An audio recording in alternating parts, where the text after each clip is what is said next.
Zum Glück ist Freitag. Mit dem Fabian Unterreger. Was für eine Woche. Leck Bobby. Die Woche war ja geprägt von den Nachwehen vom Nein zum Kampfjet Gripen. Vor allem ist es ja darum gegangen, dass die Luftwaffe sich neu muss definieren, Nationalrat Christoph Mörger. Ja, absolut. Uns von der SVP nimmt jetzt Wunder, wie die Linken und Sozialisten den Luftraum verteidigen wollen. Verstehen Sie? Mit Jutengleitschirmflügen kommt man nicht sehr weit. Die einzige Möglichkeit sehe ich, wenn man den Zürcher Hafenkran in die Luft jagen würde. Dann könnten wenigstens die fliegenden Schrottteile den einen oder andere feindliche Flüger abholen. Verstehen Sie? Ja gut, aber das würde ja auch unschuldige Vögel oder andere fliegende Objekte treffen, wie zum Beispiel, ich stelle mir da vor, der Simi Ammann beim Skispringen. Heiterer Schanzentisch. Ich bin froh, dass wir nicht wegen dem Skispringen sind abstimmen. Stellen Sie sich vor, wenn alle lahmen Flüger abgelehnt würden.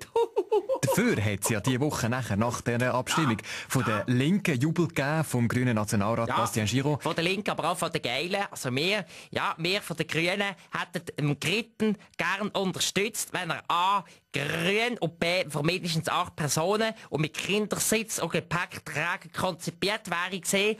Und wenn man C am Mobility Parkplatz hätte können parkieren um jeden. Und nach dem Nein an der Urne ist natürlich dann sofort der Bundesrat Ueli Maurer als Schuldiger brandmarkt worden, was ich jetzt auch nicht wahnsinnig sportlich finde. Fußballtrainer Christian Gross. Oh, und die Schweiz steht ohne Verteidigung im Schilf. Ich melde mich darum freiwillig als Ersatz. Genau wie der Gripen existiert ja auch ich nur auf dem Papier.